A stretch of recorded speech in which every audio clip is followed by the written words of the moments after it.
नमस्कार, बहुत स्वागत है आपका विशेष में। मैं हूं राजश्री आपके साथ। और उत्तर प्रदेश में योगी आदित्यनाथ का भव्य शपथ ग्रहण समारोह भारतीय जनता पार्टी के अश्वमेध यज्ञ की एक आहुति भर है, ऐसा कहा जा सकता है। 5 राज्यों के चुनाव में 4 राज्यों में बीजेपी को जीत हासिल हुई है। यूपी, उत्तराखंड, मणिपुर और गोवा तक अगले 5 साल की तैयारियों के मद्देनजर पार्टी नेतृत्व एक एक फैसला बहुत माप तौल कर रही है। चाहे मुख्यमंत्रियों का चयन हो या इन राज्यों में मंत्रिमंडल का गठन हो, हर फैसले में अगले विधानसभा चुनाव से लेकर 2024 के आम चुनाव तक की रणनीति की झलक देखी जा रही है। मंत्रिमंडल गठन में सभी जातियों के संतुलन के साथ महिलाओं, दलित और अति पिछड़े वर्ग को प्रतिनिधित्व देने का खास ध्यान रखा गया है। तो पिछली सरकारों के मुख्यमंत्रियों को दोबारा अवसर दिया गया है। उन्हें अगले आम चुनाव से पहले विकास कार्यों पर समयबद्ध तरीके से अमल और राष्ट्रीय स्वयंसेवक संघ के उद्देश्यों को पूरा करने का अघोषित लक्ष्य भी दिया गया है। उत्तर प्रदेश और उत्तराखंड को बीजेपी खास तौर पर प्राथमिकता दे रही है, तो पूर्वोत्तर से लेकर पश्चिम में गोवा तक पार्टी अपने जनाधार का विस्तार करने में लगी हुई है। अगले आम चुनाव से पहले करीब 11 राज्यों के चुनाव होने वाले हैं। बीजेपी की नजर अब खास तौर पर इन चुनाव पर है। तो अगला आम चुनाव भारतीय जनता पार्टी के लिए क्यों अहम है, इस पर विशेष में आज हम चर्चा करेंगे। भारतीय जनता पार्टी के राजयोग।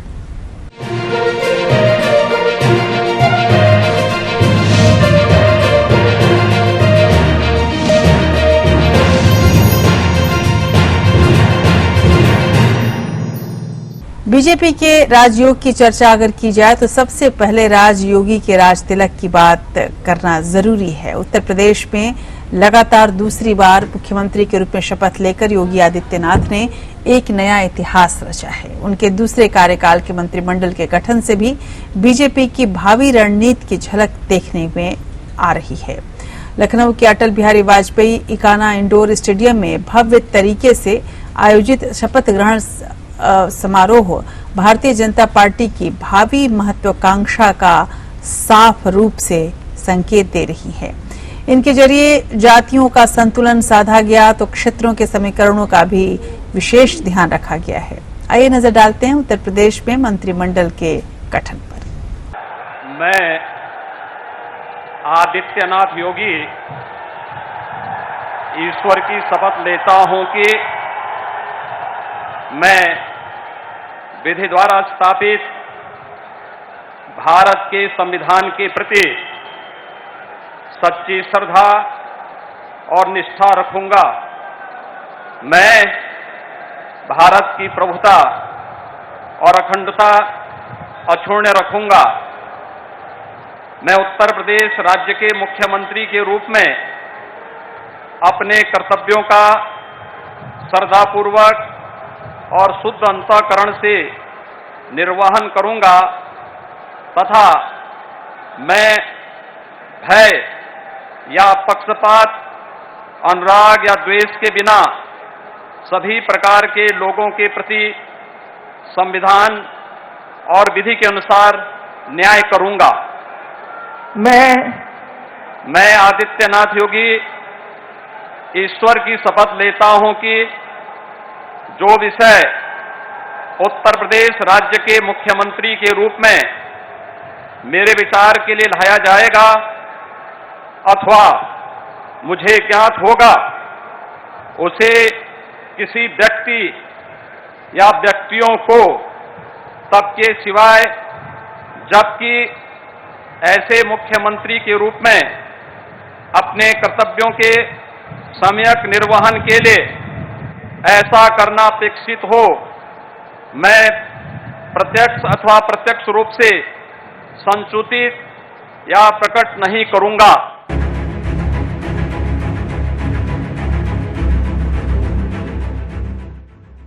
योगी आदित्यनाथ का राजयोग बेहद प्रबल है।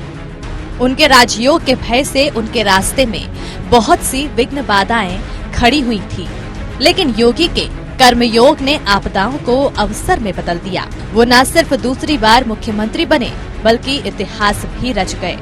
37 साल में पहली बार कोई नेता यूपी में दोबारा मुख्यमंत्री बन पाया है। योगी की तेजस्विता से मंच पर आसीन बहुत से नेताओं का प्रभामंडल क्षीण दिखाई पड़ रहा था।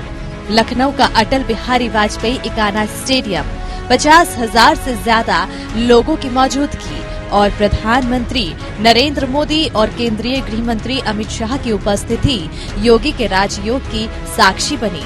अब वो राजनीति के और ऊंचे पायदान पर खड़े थे। अब उनका राजनीतिक दृष्टिकोण में भी व्यापक नजर आया। मंत्रिमंडल में अपनों को रखने के बजाय हर वर्ग को अपना बनाने की कोशिश दिखाई पड़ी। उनके बाद उनके 2 उप मुख्यमंत्रियों ने शपथ ली। केशव प्रसाद मौर्य को सिराथू में मिली हार के बावजूद डिप्टी सीएम बनाया गया। केशव प्रसाद मौर्य पार्टी नेतृत्व की इस उदारता से खासे गदगद हैं। हार के बावजूद दोबारा डिप्टी सीएम बना जाने का राज उनकी जुबां पर आ ही गया। उनका लक्ष्य है अगले आम चुनाव में उत्तर प्रदेश की 80 सीटों में से 75 प्लस सीटें हासिल करना। 2022 की यह दूसरी पारी जो हमारी है, लोक कल्याण संकल्प पत्र जो हमारा है, वह हमारा रोड मैप है। उसके आधार पर हम उत्तर प्रदेश की जनता की सेवा करेंगे। कार्यकर्ताओं के मान सम्मान में कमी नहीं आने देंगे। 2024 में 75 प्लस के संकल्प के साथ हम आगे बढ़ेंगे। केशव प्रसाद मौर्य पिछड़ा वर्ग का पार्टी में नेतृत्व करते हैं, लिहाजा उनकी अहमियत तो कमतर नहीं आंका जा सकता। हारने के बावजूद भी नहीं। हटाने से ओबीसी समाज में पार्टी के खिलाफ संदेश जा सकता था। इन सब से ऊपर मौर्य अमित शाह के भी करीबी हैं। खुद पीएम मोदी ने भी बीच बीच में उनकी पीठ थपथपाई है, जिसे योगी मोदी मनभेद से जोड़कर देखा जाता रहा। बहरहाल योगी आदित्यनाथ पर क्षत्रियों के पक्षधर और ब्राह्मण विरोधी होने के आरोप लगते रहे, लेकिन योगी ने इस नाराजगी को अपनी नई टीम के गठन में ही खारिज कर दिया। योगी मंत्रिमंडल में 7 ब्राह्मण नेताओं को जगह दी गई, तो बीएसपी से बीजेपी में आए कद्दावर ब्राह्मण नेता ब्रजेश पाठक को उप मुख्यमंत्री बनाया गया। मैं ब्रजेश पाठक ईश्वर की शपथ लेता हूं कि मैं विधि द्वारा स्थापित भारत के संविधान के प्रति सच्ची श्रद्धा और निष्ठा रखूंगा। योगी की ब्राह्मण विरोधी छवि को तोड़ न पाने का ठीकरा दिनेश शर्मा पर फूटा। पहले कार्यकाल में डिप्टी सीएम रहे दिनेश शर्मा इस बार मंत्री पद भी नहीं पा सके, तो लखीमपुर खीरी में मारे गए 4 कार्यकर्ता ब्राह्मण थे। ब्रजेश पाठक उनसे मिलने घर पहुंच गए, तो कानपुर के माफिया विकास दुबे के एनकाउंटर के वक्त भी ब्रजेश पाठक योगी आदित्यनाथ के साथ मजबूती से खड़े रहे। ब्रजेश पाठक की छवि दबंग नेता की रही, तो दिनेश शर्मा सियासी तौर पर सुस्त नजर आए। वहीं ब्राह्मण कोटे से 3 कैबिनेट, 1 स्वतंत्र प्रभार और 3 राज्य मंत्री बनाए गए हैं। योगी कैबिनेट में कांग्रेस से आए जितिन प्रसाद को दोबारा जगह दी गई। मैं जितिन प्रसाद ईश्वर की शपथ लेता हूं कि मैं विधि द्वारा स्थापित भारत के संविधान के प्रति सच्ची श्रद्धा और निष्ठा रखूंगा। तो योगेंद्र उपाध्याय को भी कैबिनेट रैंक दिया गया। राज्य मंत्री के तौर पर 2 ब्राह्मण महिलाओं प्रतिभा शुक्ला और रजनी तिवारी को जगह दी गई है, और साथ ही सतीश शर्मा ने भी राज्य मंत्री के तौर पर शपथ ली। तो ठाकुरों को ब्राह्मणों से ज्यादा मंत्री पद मिले। योगी आदित्यनाथ समेत 8 क्षत्रिय मंत्री बनाए गए। जयवीर सिंह को कैबिनेट, 3 स्वतंत्र प्रभार के राज्य मंत्री, जिनमें जेपीएस राठौर, दिनेश प्रताप सिंह और राजनीति के लिए घर में कलह के शिकार हुए दयाशंकर सिंह हैं। इस बार पार्टी ने उनकी पत्नी स्वाति के बजाय इस बार उन्हें न सिर्फ टिकट दिया बल्कि मंत्री पद से भी नवाजा, जिससे वो बेहद गदगद हैं। जैसे नए मंत्री भी थे, उन लोगों को लिए भी माननीय योगी जी का एक मार्गदर्शन हम सबको प्राप्त हुआ है कि हम लोगों को आगे किस तरह से काम करना है। ब्रजेश सिंह, मयंकेश्वर सिंह और सोमेंद्र तोमर तीनों को राज्य मंत्री बनाया गया है। वैश्य समुदाय से नंदगोपाल नंदी को कैबिनेट मंत्री और साथ में 2 स्वतंत्र प्रभार राज्य मंत्री बने हैं। भूमिहारों का भी पूरा ख्याल रखा गया है। 2 कैबिनेट मंत्रियों में सूर्य प्रताप शाही और अरविंद कुमार शर्मा हैं। अरविंद शर्मा को लेकर पिछली बार पार्टी के भीतर खासी कलह मची थी। चुनाव से पहले उन्हें मंत्री बनाकर योगी के बराबर के अधिकार दिए जाने की कोशिशों की भी खबर आई थी, लेकिन पीएम मोदी के भरोसेमंद और गुजरात कॉडर के नौकरशाह शर्मा को महज एमएलसी बनकर और पार्टी के प्रदेश उपाध्यक्ष पद पर संतोष करना पड़ा था। इस बार योगी जी ने दिल बढ़ाकर उन्हें अपनी टीम में शामिल कर लिया है। कायस्थ समाज से भी अरुण कुमार सक्सेना को मंत्री बनाया गया। दरअसल अगले आम चुनाव के मद्देनजर मंत्रिमंडल गठन में बेहद सावधानियां बरती गई। सबसे ज्यादा एहतियात पिछड़ा वर्ग और दलित कोटे से मंत्रियों के चयन में दिखाई दी। 21 स्वर्ण मंत्री बनाए गए तो 20 ओबीसी समुदाय से मंत्री बनाए गए और 9 पद दलित समुदाय के प्रतिनिधियों को दिए गए। इनमें से अपना दल और निषाद पार्टी को भी एक पद दिया गया। पार्टी अध्यक्ष स्वतंत्र देव सिंह मंत्री बनाए गए तो कांग्रेस से आए राकेश सचान को भी मंत्री पद का पुरस्कार दिया गया। वहीं अपना दल अपने नेता आशीष पटेल के लिए मोदी सरकार से लेकर योगी सरकार तक का पिछले 5 साल से मुंह जोतता रहा, लेकिन उनकी पत्नी अनुप्रिया को केंद्र में मंत्री पद ही काफी माना जाता रहा। इस बार आशीष पटेल के सियासी बहाली हो ही गई है तो निषाद पार्टी भी आए दिन बीजेपी को मुश्किल में डालती रही। इस बार डॉक्टर संजय निषाद को खुश कर दिया गया कि मोदी जी की नीतियों का, अमित शाह जी के प्रबंधन का और योगी जी के सुशासन को उन्होंने विश्वास मिलेगा, खरा उतरा, उस पर उन्होंने बहुमत दिया है। मैं उन्हें धन्यवाद देता हूं और अभी इसे और सुदृढ़ करना और जो मोदी जी ने कहा है कि इस उत्तर प्रदेश को 1 नंबर पर ले जाना है तो उसको 1 नंबर पर ले जाकर अब माननीय मोदी जी को दोबारा 2024 का प्रधानमंत्री बनाना चाहिए। निषाद समाज से नरेंद्र कश्यप, राजभर समाज से अनिल राजभर, यादवों से गिरीश चंद्र यादव, कुर्मी से संजय गंगवार, प्रजापति से धर्मवीर प्रजापति, कलवार से रविंद्र जायसवाल को मंत्री बनाया गया है तो लोध समुदाय से धर्मपाल सिंह के अलावा बीजेपी के कद्दावर नेता और पूर्व मुख्यमंत्री कल्याण सिंह के पोते संदीप सिंह को स्वतंत्र राज्य मंत्री बनाकर पार्टी ने पिछड़ा वर्ग के प्रति अपनी प्रतिबद्धता दोहराई है। एक बार फिर से अवसर मिला है कि जनता के बीच में रहकर उनकी सेवा कर पाए। इस योगी 2.0 में 5 वर्ष तक हमने कार्य किया था और इस बार 2.0 में पिछली बार से भी ज्यादा दुगनी रफ्तार से इस बार हम सब लोगों को कार्य करने की जिम्मेदारी मिली है तो हम कार्य करेंगे। इनके अलावा 6 राज्य मंत्री ओबीसी समाज से बनाए गए हैं जिनमें गडरिया, सैनी, तेली और जाट समुदाय को भी जगह दी गई है। वहीं बीजेपी ने बहुजन समाज पार्टी के खिसके जनाधार को अपनी ओर खींचने के लिए भी पूरी ताकत लगाई है। पार्टी ने इस बार 9 दलित नेताओं को मंत्री बनाया है। इनमें सबसे अहम बेबी रानी मौर्य हैं, जिन्हें राज्यपाल पद से इस्तीफा दिलवाकर चुनाव लड़वाया गया था। जाटव समाज से होने की वजह से बेबी रानी मौर्य अब अपने नाम के आगे जाटव लगाने लगी हैं। मायावती भी जाटवों की नेता मानी जाती हैं। ऐसे में बेबी रानी मौर्य को आने वाले वक्त की उभरती हुई नेता के रूप में भी देखा जा रहा है। वहीं दलित वर्ग के आईपीएस रहे असीम अरुण को भी पहली बार में ही मंत्री बना दिया गया है। बहरहाल ये कवायद मंत्रिमंडल गठन से ज्यादा 2024 के आम चुनाव की सियासी चौसर नजर आ रही है। केंद्रीय गृह मंत्री अमित शाह अपने चुनावी भाषणों में कहते भी रहे कि यदि मोदी को फिर से पीएम बनाना है तो योगी को सीएम बनाना होगा। मोदी जी के नेतृत्व में अगला जो लोकसभा का चुनाव जीतना है 24 में, उसकी नींव डालने का काम उत्तर प्रदेश का 22 का विधानसभा करने वाला है। मैं उत्तर प्रदेश की जनता को बताने आया हूं कि मोदी जी को फिर से एक बार 24 में प्रधानमंत्री बनाना है तो 22 में फिर एक बार योगी जी को मुख्यमंत्री बनाना पड़ेगा। प्रदेश में बीजेपी की आसान जीत से सेहरा योगी आदित्यनाथ के सिर बांधा है। कहा तो यहाँ तक जाता है कि योगी आदित्यनाथ आने वाले वक्त में प्रधानमंत्री पद के लिए राष्ट्रीय स्वयं सेवक संघ की पसंद बन सकते हैं, लेकिन इससे पहले योगी को छलछत की राजनीति से 2-4 होना पड़ेगा। देखना ये होगा कि योगी आने वाले वक्त में बड़ी भूमिका निभाने के लिए अपनी छवि को और कितना उदार बनाते हैं। बुलडोजर बाबा की ब्रांड इमेज से निकल पाना योगी के लिए किसी चुनौती से कम नहीं है। अंशुमन त्रिपाठी, APN।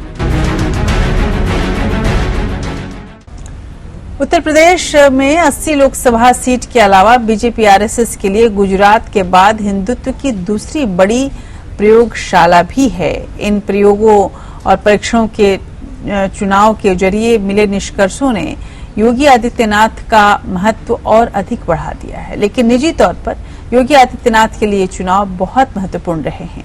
राष्ट्रीय स्वयंसेवक संघ और भारतीय जनता पार्टी अब उनकी ओर बड़ी उम्मीदों से देख रही है। ऐसे में उनकी जिम्मेदारी काफी बढ़ी हुई है। न सिर्फ पार्टी के लिए बल्कि देश के लिए भी उनका खास दायित्व अब बन गया है। देखना यह है कि योगी इस बदले हुए राजनीतिक परिदृश्य में खुद को कितना बदलेंगे और किस तरह से 130 करोड़ जनता के इच्छाओं की कसौटी पर खरे उतरेंगे। उधर भारतीय जनता पार्टी का राजयोग इतना प्रबल है कि सत्ता विरोधी लहर भी उत्तराखंड, मणिपुर और गोवा में उसके विजय की पताका को नीचे नहीं कर सके, प्रभावित नहीं कर सके। मणिपुर में एन वीरेंद्र सिंह बतौर मुख्यमंत्री दूसरी बार शपथ ले चुके हैं, तो गोवा में भी प्रमोद सावंत की अगुवाई में बीजेपी गठबंधन की सरकार बनने जा रही है। लेकिन उत्तर प्रदेश के बाद बीजेपी को सबसे चौंकाने वाली जीत उत्तराखंड में मिली है, जहां स्पष्ट जनादेश के साथ पुष्कर सिंह धामी को दोबारा मुख्यमंत्री बनाया गया है। यूपी की तरह इन राज्यों में भी मुख्यमंत्रियों को दोबारा कमान देने के पीछे बीजेपी की 2024 और बाद तक की रणनीति को असली वजह माना जा रहा है। आइए जानते हैं कि क्या है वो असली लक्ष्य जिन्हें पूरा करने की जिम्मेदारी मुख्यमंत्री धामी को दी गई है। मैं पुष्कर सिंह धामी ईश्वर की शपथ लेता हूं कि मैं विधि द्वारा स्थापित भारत के संविधान के प्रति सच्ची श्रद्धा और निष्ठा रखूंगा। मैं भारत की प्रभुता और अखंडता अक्षुण्ण रखूंगा। मैं उत्तराखंड राज्य के मुख्यमंत्री के रूप में अपने कर्तव्यों का श्रद्धापूर्वक और शुद्ध अंतःकरण से निर्वहन करूंगा तथा मैं भय या पक्षपात, अनुराग या देश के बिना सभी प्रकार के लोगों के प्रति संविधान और विधि के अनुसार न्याय करूंगा। एक साफ सुथरी छवि के नेता पुष्कर सिंह धामी को पिछले कार्यकाल में बेहद कम वक्त मिला, लेकिन पार्टी और प्रशासन की छवि उनके काम से बदली और उत्तराखंड की जनता ने भी दोबारा बीजेपी पर भरोसा जताया। जाहिर है कि पार्टी के शीर्ष नेतृत्व को भी उन पर विश्वास जताना लाजमी था, जबकि राज्य में उनसे पहले 3 मुख्यमंत्रियों को बदलना बीजेपी आलाकमान की मजबूरी बन चुका था। ऐसे में पार्टी ने पश्चिम बंगाल में ममता बनर्जी के सीएम बनने का विरोध इसी बिना पर किया था कि वो नंदीग्राम से चुनाव हार चुकी हैं। लेकिन राजनीति सिद्धांतों का नहीं, व्यवहारिकता का दूसरा नाम है। वहीं पुष्कर सिंह धामी ने शपथ लेने के तुरंत बाद जाहिर कर दिया कि उन्हें सिर्फ सरकार चलाने का नहीं बल्कि आरएसएस बीजेपी के एजेंडे को लागू करने का बड़ा काम करना है। लिहाजा उन्होंने जल्द ही राज्य में समान नागरिक संहिता लागू करने का ऐलान भी कर दिया।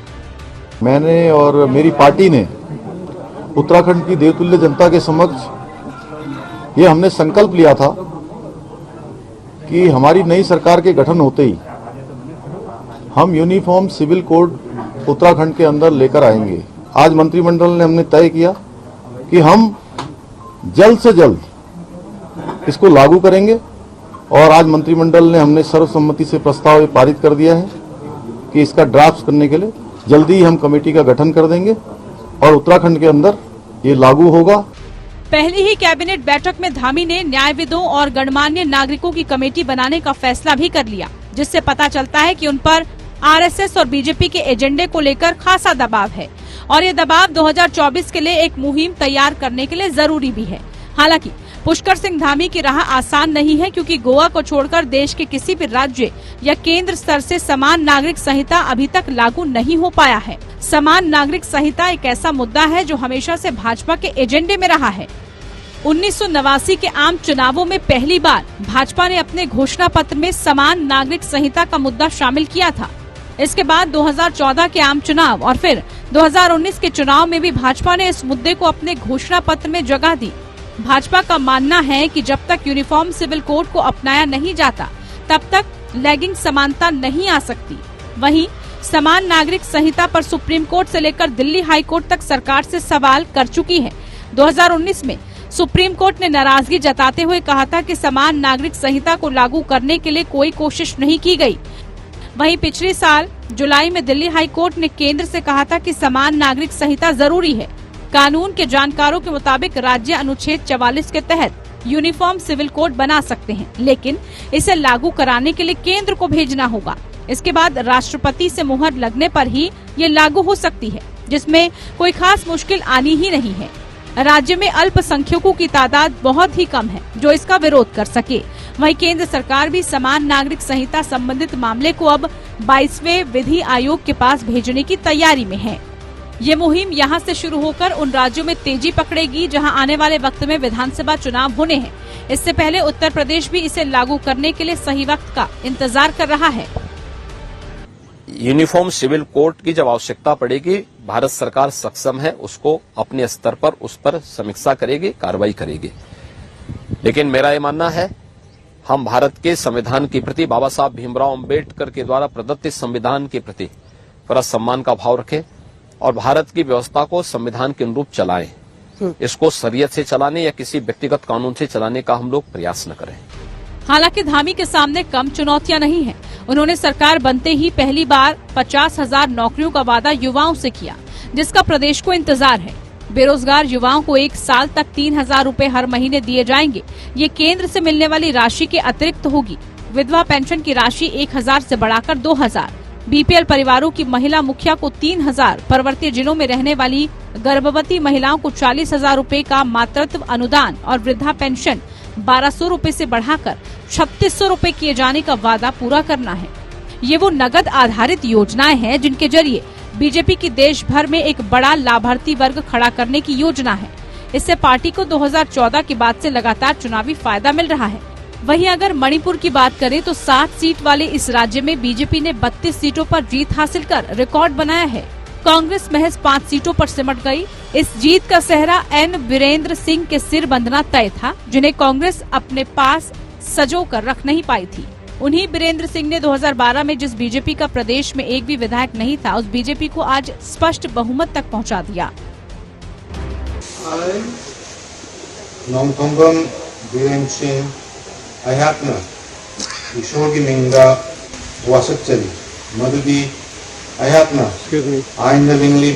भारत की संविधान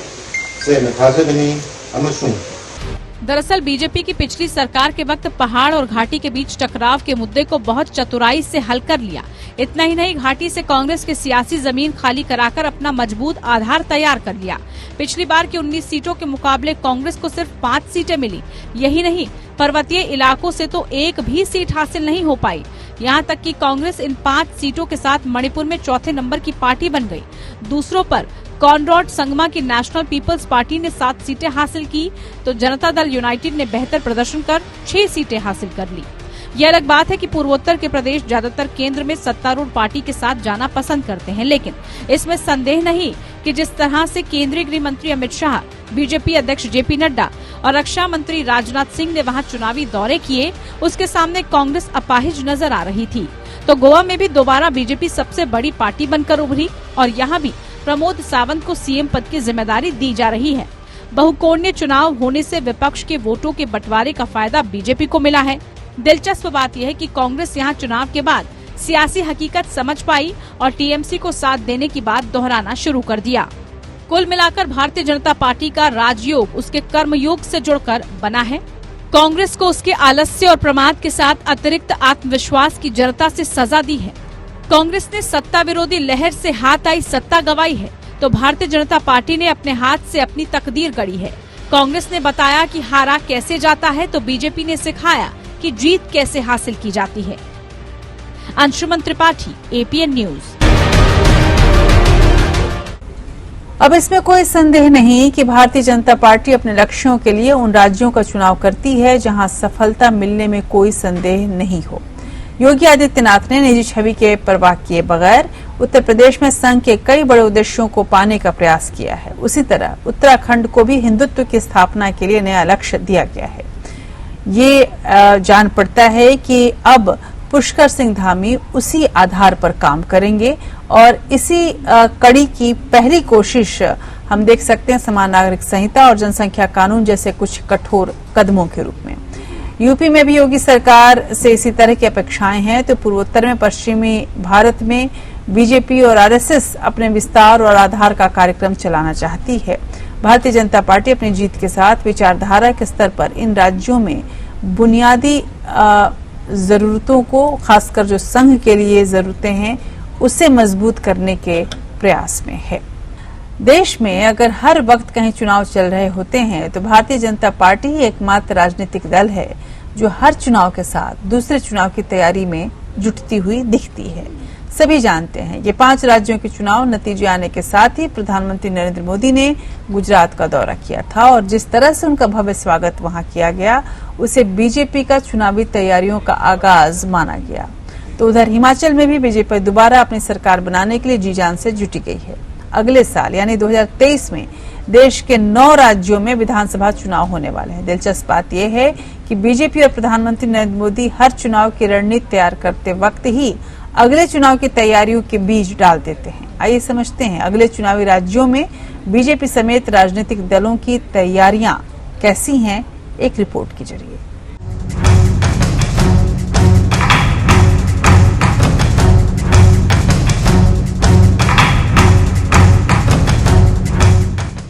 तारीख 12 मार्च, स्थान अहमदाबाद।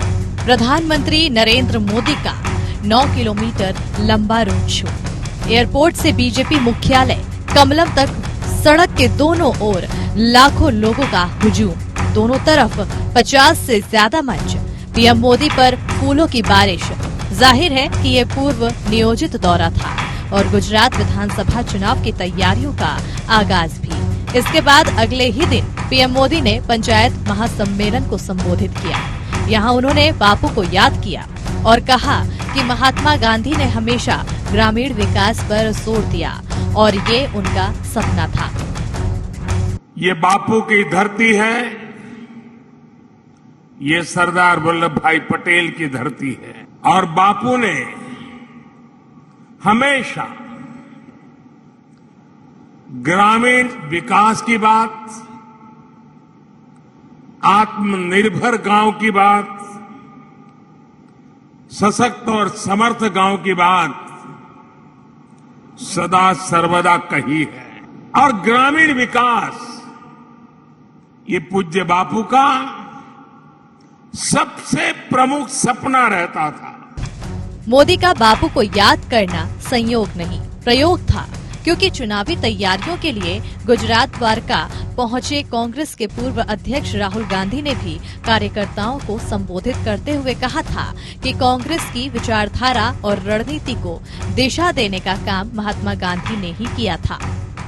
हमारी पार्टी गुजरात से पैदा हुई है, मतलब उस समय हर प्रदेश में कांग्रेस पार्टी उठी थी, मगर जो विचारधारा थी, जो डायरेक्शन थी, वो एक गुजराती ने दी थी। नेहरू जी थे, सरदार पटेल जी थे, सुभाष चंद्र बोस थे, बहुत सारे लोग थे, मगर जिसको स्ट्रेटेजिक डायरेक्शन कहते हैं वो महात्मा गांधी ने दी थी।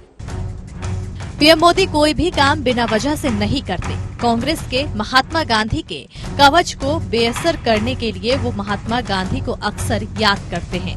राज्य में बीजेपी पिछले 27 साल से काबिज है। पिछले चुनाव में बीजेपी को पहली बार सबसे कम सीटें हासिल हुई थी। 182 सीटों वाली गुजरात विधानसभा में बीजेपी गठबंधन को 99 सीटें ही मिल पाई थी। वो भी अगर 4 व्यापारिक शहरों अहमदाबाद, सूरत, वडोदरा और राजकोट ने साथ नहीं दिया होता तो नतीजे कुछ और होते। कांग्रेस गठबंधन को 71 सीटें मिली थी। गुजरात में अगर जातिगत आबादी की बात करें तो ओबीसी 52%, क्षत्रिय 16%, पाटीदार 16%, दलित 7%, आदिवासी 11% और मुस्लिम 9% है। इसके अलावा नगर सामान्य जातियों की बात करें जिसमें ब्राह्मण, बनिया, कायस्थ पूरे प्रदेश में महज 5% हैं। इसलिए इस बार चुनाव में ओबीसी को केंद्र में रखकर तैयारियां जारी है। प्रधानमंत्री मोदी भी खुद को पिछड़े वर्ग का बताते हैं।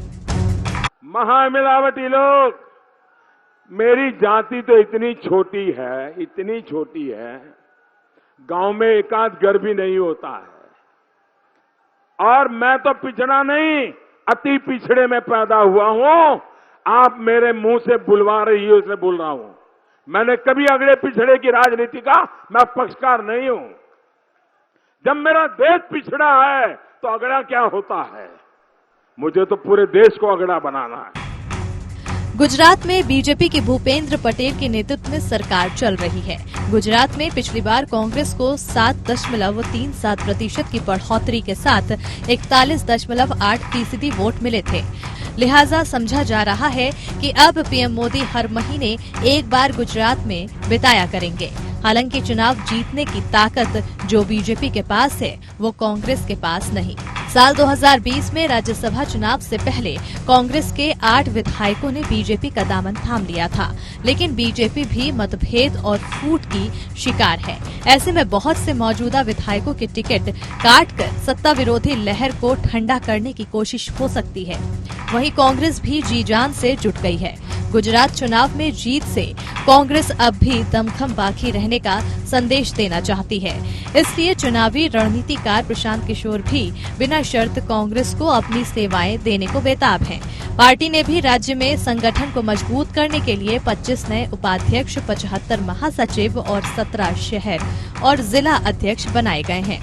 कांग्रेस ने कुछ महीने पहले ही राजस्थान के रघु शर्मा को गुजरात का प्रभारी बनाया है, लेकिन मोदी और शाह के गृह राज्य में मायने ये रखता है कि कांग्रेस पर बीजेपी की कितनी बड़ी जीत होती है। गुजरात भारतीय जनता पार्टी के गढ़ के रूप में फिर से एक बार अपने आप को प्रस्थापित करता है। मोदी जी के नेतृत्व में जो विकास की यात्रा चली थी उसको भारतीय जनता पार्टी ने आज भी चालू रखा है। गुजरात की जनता का भी हृदय से बहुत बहुत धन्यवाद करना चाहता हूं कि आपने फिर से एक बार गुजरात भारतीय जनता पार्टी का गढ़ है, इसको अच्छे तरीके से साबित किया है।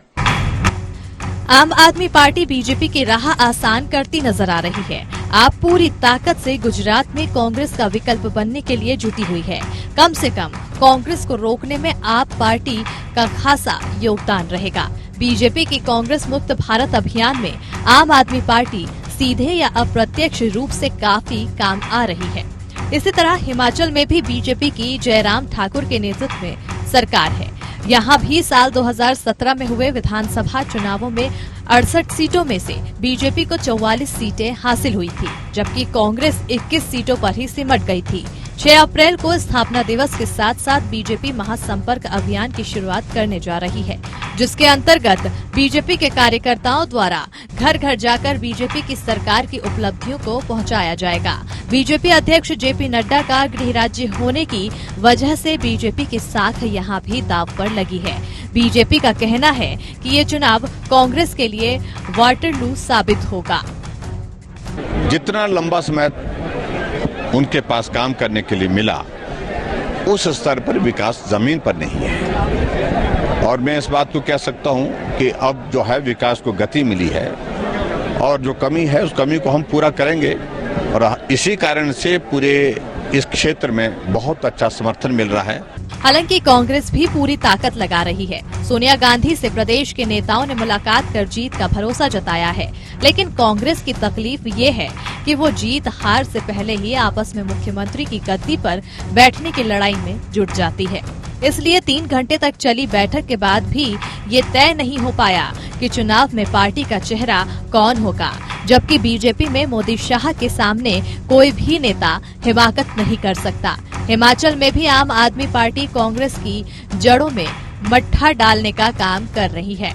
बहरहाल बीजेपी ने इन दोनों राज्यों में अपनी जीत आसान करने के सारे रणनीतिक तरीके अपनाए हैं। इनके बाद अगले साल 2023 में 9 राज्यों में चुनाव होने हैं, जिनमें 4 पूर्वोत्तर के राज्य हैं। उनके अलावा कर्नाटक, मध्य प्रदेश, छत्तीसगढ़, राजस्थान और तेलंगाना में चुनाव होने हैं। बीजेपी के लिए कर्नाटक और मध्य प्रदेश में सत्ता विरोधी लहर को पक्ष में बदलने की चुनौती है, तो कांग्रेस के सामने अपने 2 राज्य छत्तीसगढ़ और राजस्थान बचाने की चुनौती है। यहाँ से याद रखना होगा कि बीजेपी आम चुनाव जिस शिद्दत से लड़ती है, उतनी ही शिद्दत से नगर निगम और पंचायत चुनाव भी लड़ती है। ऐसे में बीजेपी का कर्मयोग ही उसका राजयोग तय कर देता है। अंशुमन त्रिपाठी, APN। भारतीय जनता पार्टी किसी भी पल अपने लक्ष्य को आंखों से ओझल नहीं होने देती। इन राज्यों में चुनाव से पहले बीजेपी राष्ट्रपति और उपराष्ट्रपति पद के चुनाव पर भी पूरी नजर रखे हुई है। इन 5 राज्यों के चुनाव में बीजेपी को पिछली बार के मुकाबले नुकसान भले ही हुआ हो, लेकिन राष्ट्रपति पद के अपने प्रत्याशी को जिताने में उसे खास तकलीफ नहीं होगी। समझा जा रहा है कि वाईएसआर कांग्रेस और बीजेपी जनता दल के समर्थन से ये मकसद बहुत आसानी से हासिल हो जाएगा। यूं अगला आम चुनाव देश के लिए निर्णायक चुनाव साबित होने वाले हैं। इन चुनाव के साथ देश के प्रमुख राजनीतिक दल के रूप में भारतीय जनता पार्टी खुद को कांग्रेस की जगह स्थापित कर देगी और उसके इस लक्ष्य प्राप्ति के लिए राष्ट्रीय स्वयंसेवक संघ खुलकर सक्रिय है, क्योंकि वर्ष 2025 आरएसएस का शताब्दी वर्ष है। संघ के स्वयंसेवक आरएसएस के ज्यादातर लक्ष्यों को 2025 के पहले ही पूरा करना चाहते हैं। लिहाजा 5 राज्यों के चुनाव नतीजों के साथ ही आरएसएस और बीजेपी पूरे तालमेल से राजनीतिक रणनीति बनाने में और उस पर अमल करने में जुटी हुई है। नरेंद्र मोदी, नरेंद्र मोदी, नरेंद्र मोदी, मोदी, मोदी। 5 राज्यों के चुनावों के बाद दिल्ली में बीजेपी मुख्यालय में कार्यकर्ताओं को संबोधित करते हुए प्रधानमंत्री मोदी ने चुनावी पंडितों को भविष्यवाणी करने की चुनौती दे डाली। 2019 में जब लोकसभा में हम दोबारा जीत करके आए तो ज्ञानियों ने कहा था कि भाई 2019 के जीत में क्या है, ये तो 2017 में ही तय हो गई थी, क्योंकि 2017 में यूपी का रिजल्ट आया था। मैं मानता हूं इस बार भी ये ज्ञानी जरूर कहने की हिम्मत करेंगे कि 2022 के नतीजों ने 2024 के नतीजे तय कर दिए हैं। प्रधानमंत्री नरेंद्र मोदी का ये आत्मविश्वास बीजेपी को लगातार मिल रही सफलताओं से प्रेरित है। चुनावी नतीजों के बाद 4 राज्यों में सत्ता विरोधी लहर के बावजूद बीजेपी को जीत मिली है, जिससे 2024 के लिए पार्टी को बड़ा संबल मिला है। राष्ट्रपति और उपराष्ट्रपति पद के लिए होने वाले चुनाव में बीजेपी के सामने चुनौती लगभग खत्म हो गई है, तो राज्यसभा के लिए होने वाले चुनाव में आम आदमी पार्टी और समाजवादी पार्टी को भले ही फायदा हुआ हो, लेकिन बीजेपी को खासा नुकसान नहीं हुआ। सबसे बड़ी बात यह है कि बीजेपी के लिए और कड़े फैसले लेने के लिए रास्ते खुल गए हैं। इसमें सीएए और एनआरसी, समान नागरिक संहिता और जनसंख्या कानून लागू करना आसान हो जाएगा। वहीं कृषि कानून को भी नए रूप में वापस लाया जा सकता है, क्योंकि मोदी सरकार को चुनावी मजबूरी की वजह से माफी मांगते हुए ये कानून वापस लेना पड़ा था। मैं आज देशवासियों से क्षमा मांगते हुए सच्चे मन से और पवित्र हृदय से कहना चाहता हूं कि शायद हमारी तपस्या में ही कोई कमी रही होगी, जिसके कारण दिए के प्रकाश जैसा सत्य कुछ किसान भाइयों को हम समझा नहीं पाए। हम कृषि सुधार कानून लेकर आए थे, कुछ लोगों को रास नहीं आया, लेकिन वो 70 वर्षों की आजादी के बाद एक बड़ा रिफॉर्म था जो नरेंद्र मोदी जी के नेतृत्व में आगे बढ़ रहा था। लेकिन सरकार निराश नहीं है, हम एक कदम पीछे हटे हैं, आगे फिर बढ़ेंगे, क्योंकि हिंदुस्तान का किसान यह हिंदुस्तान की बैकबोन है। सबसे बड़ी बात यह है कि इन चुनावों से गुजरात और हिमाचल प्रदेश में होने वाले चुनाव पर असर पड़ने के आसार है। इन राज्यों में बीजेपी की साख दांव पर लगी हुई है। वहीं कांग्रेस की मदद से चल रही झारखंड और महाराष्ट्र की सरकारें भी अस्थिर हो सकती है, तो कांग्रेस शासित राज्य भी दबाव में आ सकते हैं। बीजेपी खुद को प्रमुख राष्ट्रीय पार्टी के रूप में स्थापित करने के साथ ही कांग्रेस को दूसरे नंबर पर भी नहीं देखना चाहती। उसकी इस हसरत को आम आदमी पार्टी पूरा करती हुई नजर आ रही है। इन दोनों राज्यों में कांग्रेस को आम आदमी पार्टी से ही लड़ना मजबूरी हो गई है। वहीं बाकी 9 राज्यों में भी बीजेपी को अपनी जीत आसान लग रही है। कर्नाटक के मुख्यमंत्री बसवराज बोम्मई अब जीत और 2024 में पीएम मोदी की सरकार तीसरी बार बनने को लेकर खासे आश्वस्त है। It is very clear that 2024 under the leadership of Narendra Modi ji, once again there will be a BJP government for next 5 years, and his dream of Nava Bharat will be fulfilled, and it has got a cascading effect on Karnataka also. And we have given a very good budget under the leadership of Narendra Modi ji. We are going to take it forward, implement, win the hearts of the people with sincere work, and I am confident 2023 we are going to build Nava Karnataka for Nava Bharata, and we are going to come back to power in 2023. सबसे बड़ी बात है कि राष्ट्रीय स्वयंसेवक संघ का 2025 का शताब्दी वर्ष पहले संघ को उसके स्वयंसेवक हिंदुत्व से जुड़े सारे एजेंडे को लागू कर गुरु दक्षिणा देना चाहते हैं और अपने स्वयंसेवकों की इस इच्छा को पूरा करने के लिए संघ ने भी पूरा दमखम लगा दिया है। कोशिश ये है कि 2024 के आम चुनाव से पहले ही देश के हर गांव में आरएसएस की शाखा स्थापित कर दी जाए। आरएसएस की ग्रामीण विस्तार योजना को लागू करने के लिए बीजेपी शासित सरकारें मददगार साबित हो रही है। खुद संघ संचालक मोहन भागवत यूपी चुनाव के तुरंत बाद 4 दिन के प्रवास पर गोरखपुर पहुंचे। यहां उन्होंने योगी आदित्यनाथ से उनके शपथ लेने से पहले मुलाकात की और लंबी चर्चा हुई। माना जा रहा है कि यूपी में जीत के पीछे संघ का सबसे बड़ा योगदान है। इसके बाद मोहन भागवत वाराणसी भी गए। यहां प्रांत प्रचारकों को सघन संपर्क अभियान चलाने की हिदायत दी। उन्होंने कहा कि इससे संगठन के दायरे का विस्तार होगा। आरएसएस बीजेपी के जरिए राजनीतिक हस्तक्षेप कर अपनी विचारधारा को गांव के स्तर तक ले जाने की तैयारी में है। नई शिक्षा नीति से लेकर प्रशासन और मीडिया का भी हर तरह से सहयोग लिया जा रहा है। कुल मिलाकर बीजेपी और संघ हिंदुत्व को असली हिंदू धर्म और बीजेपी को एकमात्र धर्म रक्षक पार्टी के रूप में प्रचारित प्रसारित करने में कामयाब होते दिख रहे हैं और हिंदुओं को एकजुट करने के लिए हिजाब, 3 तलाक, जम्मू कश्मीर, धारा 370 के साथ ही खुले में नमाज पर पाबंदी, लव जिहाद, गोमांस प्रतिबंध जैसे मुद्दे पिछले 7 साल से काफी कारगर साबित हुए हैं। अगले चरण में समान नागरिक संहिता, सीएमएम, एनआरसी, जनसंख्या कानून जैसे मुस्लिम विरोध के मुद्दों को 2024 के आम चुनाव के लिए सुलगाया जाएगा। इसी के साथ अगला आम चुनाव जमीन से कटी कांग्रेस के वजूद पर आखिरी हमला साबित होगा। एक स्वयंसेवक प्रधानमंत्री की अपने राष्ट्रीय स्वयंसेवक संघ के लिए इससे बड़ी गुरु दक्षिणा आखिर हो भी कह सकती है। अंशुमान त्रिपाठी, एपीएन। राष्ट्रीय स्वयंसेवक संघ का भारत वर्ष को परम वैभव तक ले जाने का संकल्प है। भारत को विश्व गुरु बनाने और विश्व कल्याण के लिए दुनिया को नेतृत्व देने का लक्ष्य रखा गया है।